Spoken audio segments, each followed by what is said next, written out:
Hindi ko lang ma-reconcile kasi, and this is addressed to Secretary Bonoan and maybe Yusek Cabral, ano? Kasi sa statement ni Bernardo, Yusek Bernardo, NEP pa lang, meron ng advance eh. Di ba sinasabi niya ito sa paragraph 10, noong 2023, ang kabuuan ng mga proyekto na ibaba ni Yusek Bernardo, ni Alcantara, sa aking District Engineering Office ay mahalagang 710 million. Mula sa halagang ito, 450 ang pumasok sa National Expenditure Program o NEP. 260 naman sa GAA. Pagkatapos nagkaroon ng insertions, ang kasunduan ay 25% ang para sa proponent. May advance payment ito na 5 to 15% na kalimitang hinihingi ni Yusek Bernardo kapag ganap na ang NEP.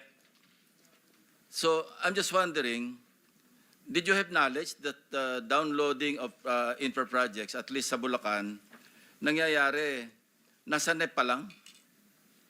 How could that happen? Or, paano makakakuha ng 5 to 15% na National Expenditure Program pa lamang?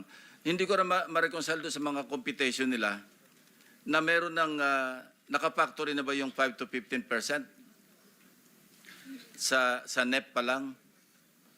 May halaga na yun, di ba, sa budget? Please. Your Honor, I would not know actually the arrangements that are being made actually. He was here, Yusek eh. Yusek for operations. Yeah, Your Honor, but I think in the NEP is just the listing of the project. Budget proposal. Budget proposal, Your Honor. So, that's So, all. paano nakapag-insert yung mga legislators sa budget proposal pa lamang? Eh, wala pa sa authorization phase, ika nga, or legislation phase. Yes, That's Your the Honor. domain of the executive. So, paano nakikialam na yung mga legislators sa insertion? And sinong responsible dito? Planning. Your Honor, I think this is what we want to clarify actually. Please. In the preparation of the National Expenditure Proposal in the NEP, I think we consolidate all the requests and proposals. For example, in the Senate, there is a leadership fund that is being earmarked for senators. Leadership fund. Leadership fund. Kindly elaborate. We call it leadership fund.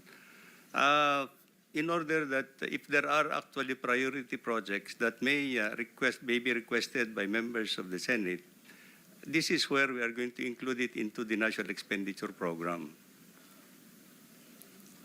Your Honor. Teka, hindi ko makuha. Kasi yung NEP, itatransmit sa Congress, lower house, and then eventually, pagka House Gov, akin sa Senate. Yes. Eh bakit sa National Expenditure Program, meron agad insertions? That I cannot really understand for the life of me, no? Well, we don't really call it insertion, Your Honor. We call it consolidation for the time being, because this is actually when we put it into the NEP, this is actually the President's program. This is the President's program. President's budget. President's budget. President's budget. So this is consolidating all the requests from all sectors, like in the Senate, Congress, and everything, Your Honor. So this is where the list of projects are all incorporated into the NEP. And who vets this? Sino nagbe-vet?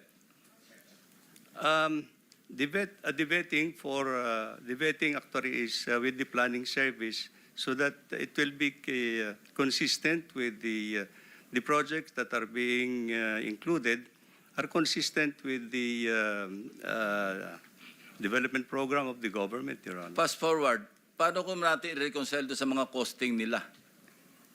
NEP pa lang, very premature, hindi pa ito GAA. Now, that's what I don't understand, Your Honor. I cannot also understand.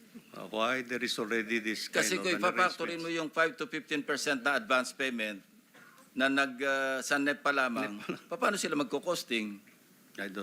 Well, this is something Or paano ito, I cannot really reconcile, ano? Kasi ito implementation. Ang NEP is only a proposal.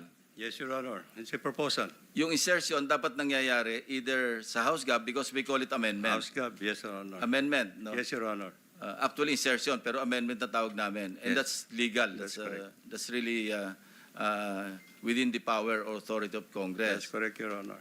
Pero NEP pa lang, ba't may participation na yung legislature? This is what I don't understand, Your Honor.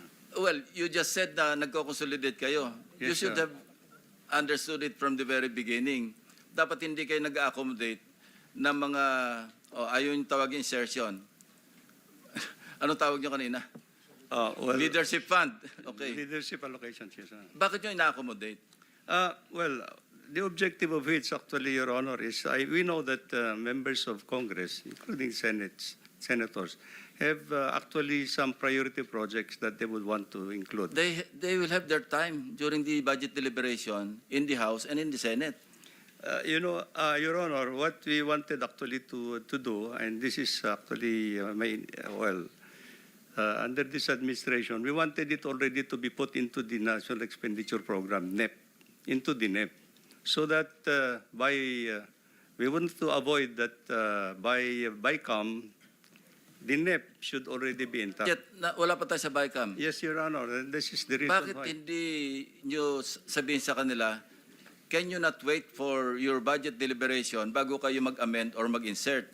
Bakit nyo pinapayagan na exclusive jurisdiction ng executive branch yung paggawa ng budget proposal or yung president's budget? Why were you allowing it? Well, as I understand, Your Honor, Yung totoong reason, Yes. bakit? we really want Practical reason, sabihin nyo na lang. para sana hindi na nila gagalawin yung NEP. Inalaw Pagka- na nga yung NEP eh. Pagka hindi na nila gagalawin sana yung NEP sa BICAM, May I